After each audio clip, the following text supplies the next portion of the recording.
Hello po sa inyong lahat, kumusta po ulit kayo? So, in this video ay itatakal po natin ang part 2 on how to answer or yung mga tips and tricks. So dito, itatakal po talaga natin or we will go deeper kung paano nga ba talaga sagutan, kung paano natin masasabi na ang isang assumption is implicit or explicit to the statement given.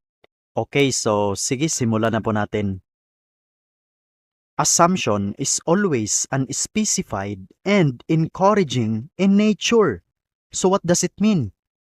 So in layman's term, if an assumption is something that we assume or believe to be true, even though it's not explicitly stated or mentioned sa mga statements, but it's likely making a guess or taking something for granted without having a clear evidence or confirmation. So when we talk about an assumptions being unspecified, ibig sabihin po nito, they are not directly mentioned or explained in the information or statement given to us. But all we have to do is to infer or understand them based on the context or on our own understanding of the situation. At kapag sinabi naman po nating encouraging in nature, ibig sabihin lamang po nito na yung assumptions are generally have a positive or optimistic tone. So, ibig sabihin po nito that the assumption is supporting or in favor of the idea or perspective presented in the statement. Kumbaga, ito yung magpo-provide ng additional information or conditions that make the statement more believable or acceptable. So for us to further understand, let's have an example. Drinking plenty of water will improve your health. So this is the statement. Then the assumption is the body requires a substantial amount of water for optimal functioning. Dito po sa ating example, this is implicit because it is unstated in the original statement but implied by the claim that drinking water will improve our health. Kasi nga po, ang isang implicit assumption, it is a belief or conditions that help make sense or to support the statement. Even though they are not explicitly spelled out, but we can infer or understand based on the given situation. Dito po kasi sa ating given example, kahit hindi naman po siya diretsahang sinabi or it is not directly stated yung ating assumption from the given statement, but we can understand this based on the given situation. So we can say that this is an implicit assumption because it is unstated in the original statement but implied by the claim that drinking water will improve health. Okay, so I hope that makes sense. So now let's proceed with tip number 2. A few words like each, only, any, all, every, why, what, this, therefore, but, definitely, and certainly are there, then that assumption will always be explicit or false in nature. Kasi po yung mga words na ito ay nag-i-indicate ng certainty or totality. So if these words are present, then it might suggest that the assumption is explicit or false in nature. So we have an example. Statement: all successful people wake up early. Then the assumption, everyone who wakes up early is successful. So, ang assumption na ito is more likely to be false because success depends on many other factors, not just waking up early. We cannot consider this as an implicit assumption because this is overgeneralization. So, gine-generalize dito na lahat daw ng gumigising ng maaga ay successful. The statement suggests a relationship between success and early rising. It doesn't imply na lahat po ng mga early birds kung tawagin ay successful. So, importante po to pay attention to these words as they can affect the validity or accuracy of the assumption being made. So, as a conclusion, kapag nakita po natin ang mga salitang ito sa assumption, it gives us a hint that the assumption is either explicitly mentioned or potentially incorrect. Okay, so I hope that's clear. So now let's proceed with tip number 3. If few words like many, some, much, and to large extent are there, then that assumption will always be true or implicit in nature. And so, if these words are present, it might suggest that the assumption is more likely to be true or implicit. So, let's take an example. Statement.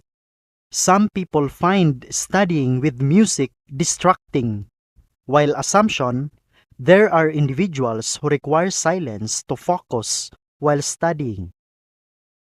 So, this is more likely to be true or an implicit assumption, as it is reasonable to assume varying study preferences. Kasi nga po, meron naman po talaga tayong iba't ibang study habits. Yung iba, mas prefer nila na may pinapakinggan silang music while studying, pero yung ibang tao naman considered it as a distraction.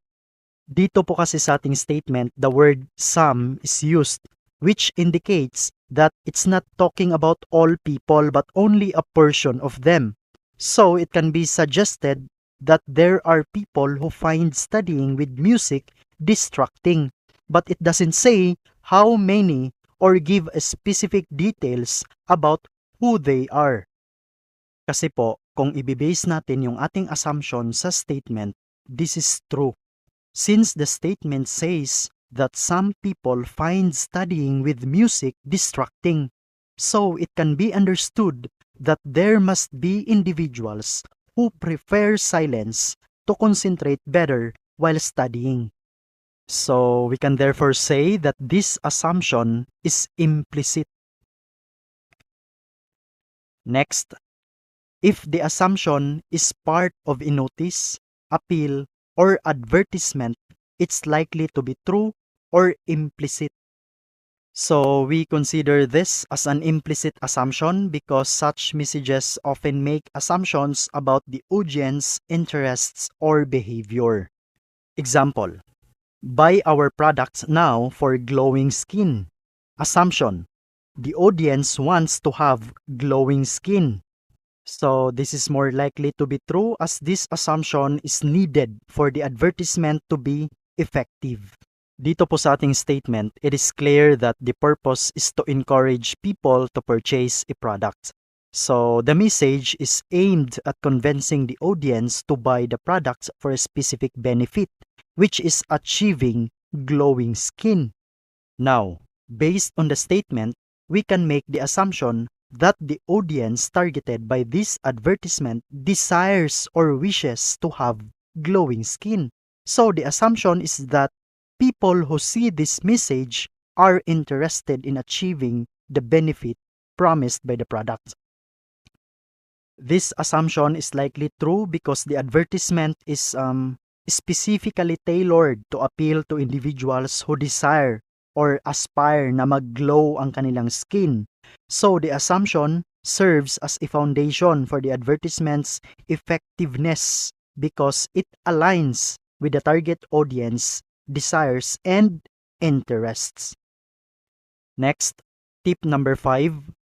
Assumptions related to social well-being or government policies, it's more likely to be true or implicit because these types of assumptions often involve societal norms or widely accepted practices.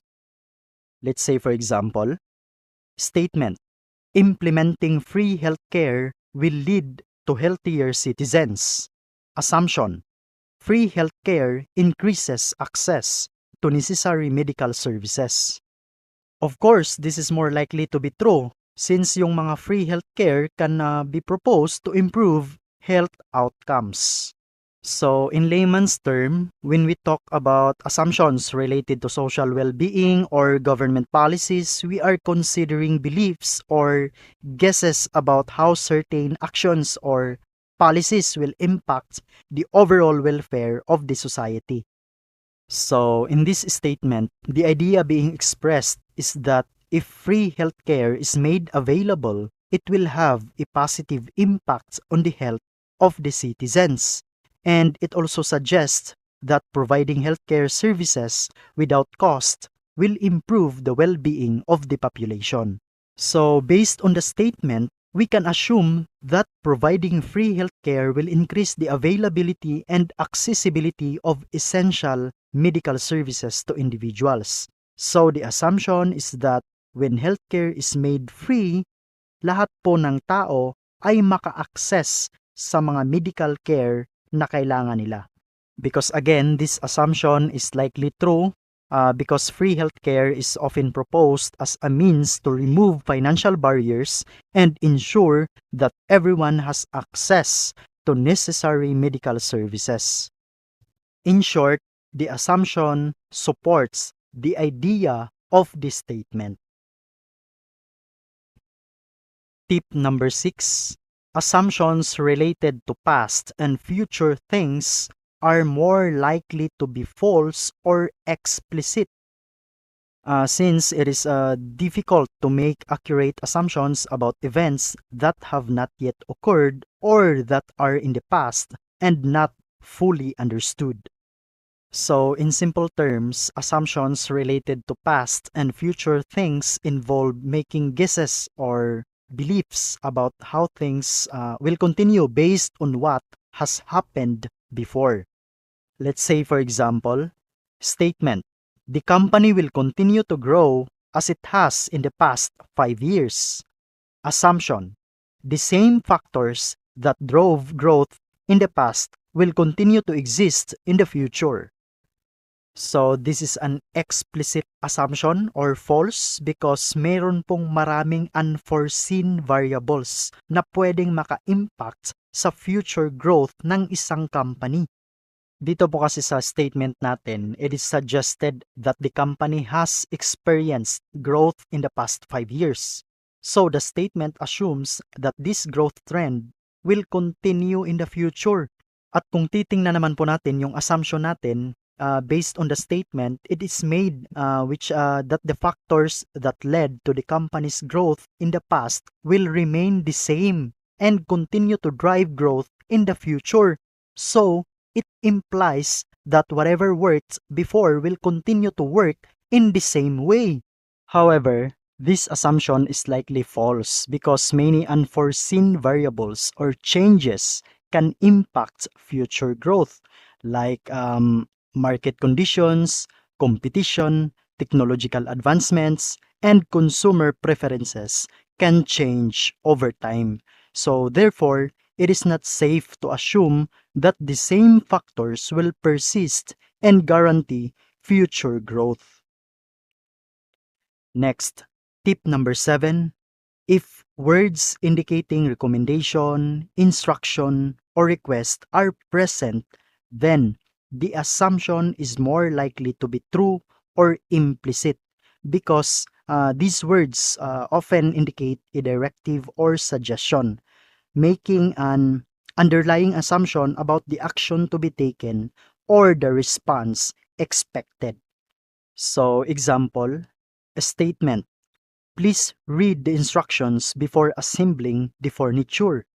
Assumption, following the instructions will lead the correct assembly.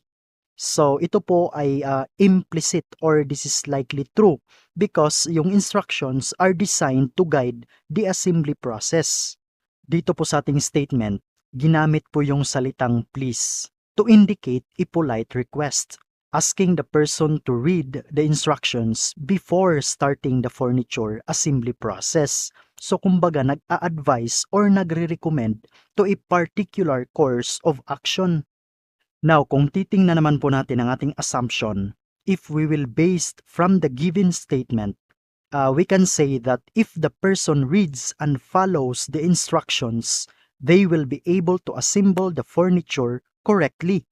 So, it can be suggested also that the instructions are designed to guide the assembly process and ensure that it is done accurately. So, yung assumption na ito is likely true or implicit because Instructions are typically created to provide step-by-step guidance and help users achieve the desired outcome. So, parang sinasabi na rin na kapag sinunod mo yung mga instructions, it can help to increase the chances of correctly assembling the furniture and avoiding mistakes or difficulties. So, dito makikita natin that the assumption supports the statement. And lastly, we have tip number 8, repetition is not implicit. So kapag ang isang assumption ay inuulit lang yung statement, it is not an implicit assumption. So take a look at this example. So as what you can see, inulit lang po yung statement. So in layman's term, repetition means saying the same thing again. So when we say the repetition is not implicit, it doesn't contribute anything new or provide any additional context beyond what was already stated. So that's all for this video, and I hope na nakatulong po ito sa inyo kung paano nga ba sagutan yung mga statement and assumption questions na part po ng logical reasoning test sa career service examination, pen and paper test. So kung bago ka pa lang po sa ating channel, I appreciate if you subscribe, like, and share this video to your friends. Hope to see you next time. Bye for now.